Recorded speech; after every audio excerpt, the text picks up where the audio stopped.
Live at 6, this is 13 News Now. Today the rain was falling and so were the temperatures. So what are we in store for tonight? Jeff is up next. Jeff.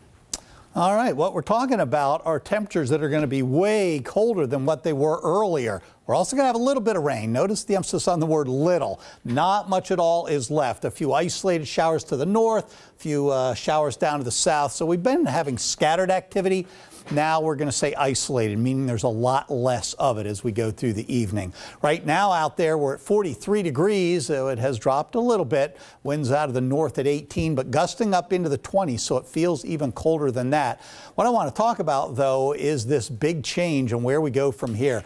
We were 69 for a high today. That was literally just after midnight last night. We were still 66 degrees at just about 9 o'clock this morning.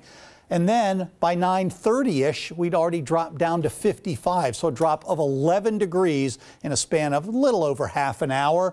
And then from 9:38 to 9:49, another 11 minutes, we dropped another 7 degrees. So a huge drop in a short span of time, in less than 1 hour. In fact, we dropped pretty significantly. Now we're watching those temperatures gradually recede again. But I have just as big a rise coming in my 7-day forecast, so you might want to stick around. We will stick around. Thanks, Jeff. Shockingly high energy bills have residents on edge, and this isn't the first time. Tonight, Franklin city leaders are trying to figure out what to do. So the city manager is pushing for a payment plan, but one member of city council says this will create even more problems. 13 News Now reporter Allie Weatherton takes a look at the heated issue. Anytime your electric bill exceeds your rent, Houston, there's a problem. $891 and some change. That's how much Frances Sharp's bill was last month. It was stroke worthy. Yes. She lives in a 2-bedroom apartment and says she keeps her thermostat between 66 and 68 degrees. Her December bill was $522. And Sharp's not the only resident in Franklin with bills she can't afford. It's off now. Because who can afford it if it's on? Franklin City Manager Randy Martin says last month was the highest peak usage the city has seen on record. He blames the below freezing temperatures on the steep energy bills from last month. We'll be looking at extensions, payment plan options, things of that nature on an individual customer by customer basis. But Councilman Gregory McLemore doesn't like that idea. He believes if that happens, more people will get behind on their bills. McLemore thinks an audit needs to be done on the equipment and says the people of Franklin need relief. If we would allow the citizens to pay what their average bill is, tack on maybe 20% of what their traditional bill is, and the city will give them a write-off for the rest. A one-time relief. Now McLemore is hoping council members can sit down and have an emergency workshop meeting to address some of these issues. Now council will meet at 6:30 at City Hall. In Franklin, Allie Weatherton, 13 News Now. We're following breaking news for you right now, where a 17-year-old boy has died after being shot in Newport News. We have a crew there. That's a live picture from the scene, live at 32nd Street and Marshall Avenue in the East End. Medics pronounced the teen dead on the scene just before 4:30 this afternoon. Police tell us they do not have any suspect information at this time. We'll continue to monitor the developments and we'll bring them to you as we learn more. A crash involving a school bus caused some big traffic jams this afternoon in Virginia Beach. It happened at South Independence Boulevard and Edwin Drive. That's near Mount Trashmore. We're told 4 students and 3 adults suffered minor injuries. The bus was coming from the CSUP program at Renaissance Academy. Traffic was diverted in both directions while police worked on the scene. No word on the cause of this crash. A Virginia Beach man is dead after a horrible crash over the weekend on I-95 in Spotsylvania County. 36-year-old Muhammad Khalil was killed. His passengers, a 28-year-old woman and 2 young boys, were hurt. 13 News Now reporter Ernie LeBeau spoke to neighbors saddened by this tragic event. What the world was going on out there? Spencer Dildy was shocked when he learned that his neighbor Muhammad Khalil died in a car crash.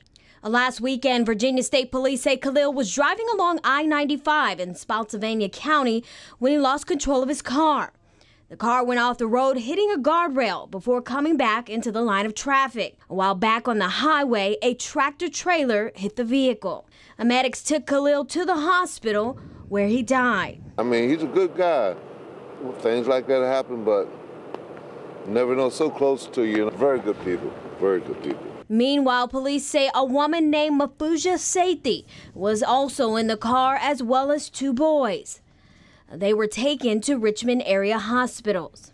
State police did not confirm the other's relationship to Khalil, but Dildy believes it's his family. Very friendly people. When they first moved there, I helped him do a few things that he didn't have tools with. At Khalil's Virginia Beach home, the front yard was still littered with kids' bicycles. Bicycles, Dildy says the kids would ride up and down the street. My great-grandkids will play with his kids. They'll ride a bicycle all day long, up and down the street till they get tired. Whether or not the others will return to the neighborhood is unknown.